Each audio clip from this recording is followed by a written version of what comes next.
These are problems that are going to ask you to simplify the radical, and one thing they all have in common is you see that they're square roots and they have negatives under their radical. By definition, we're going to call the square root of -1 I, and that'll help us simplify these square roots of negative numbers out here. So for example, the square root of -100 is really the square root of -1 times 100. And we have a property with radicals that you can split the radical up when there's multiplication underneath the radicand. So this is the same as the square root of -1 times the square root of 100.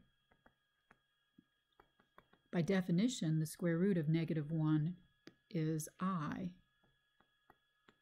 And then the square root of 100, we simplify like we normally do.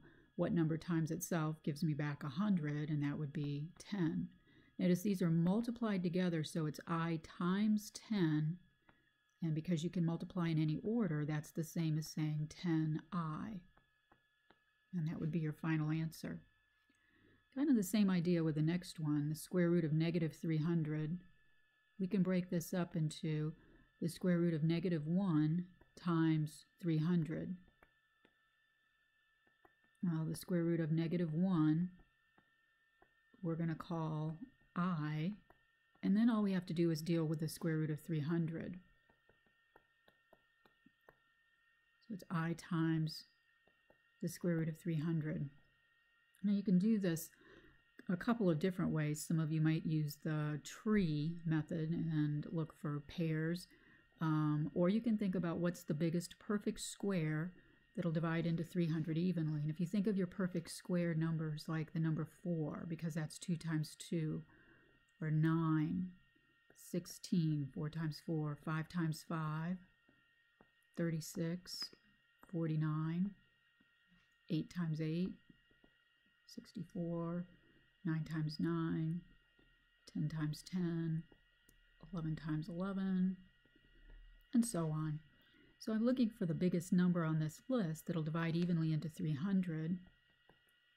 So that would be the square root of 100 times 3, 100 coming from my list here.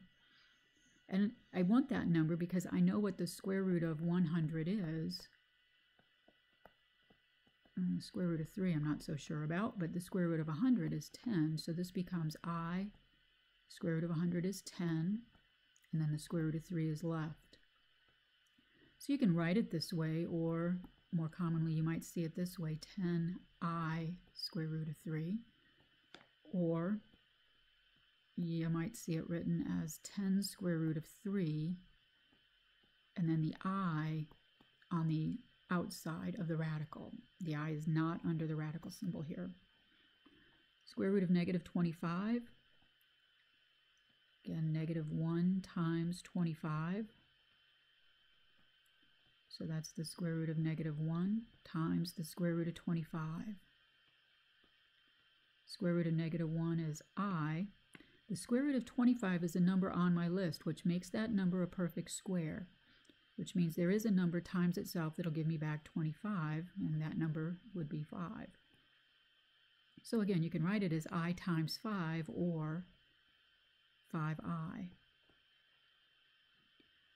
The square root of -8.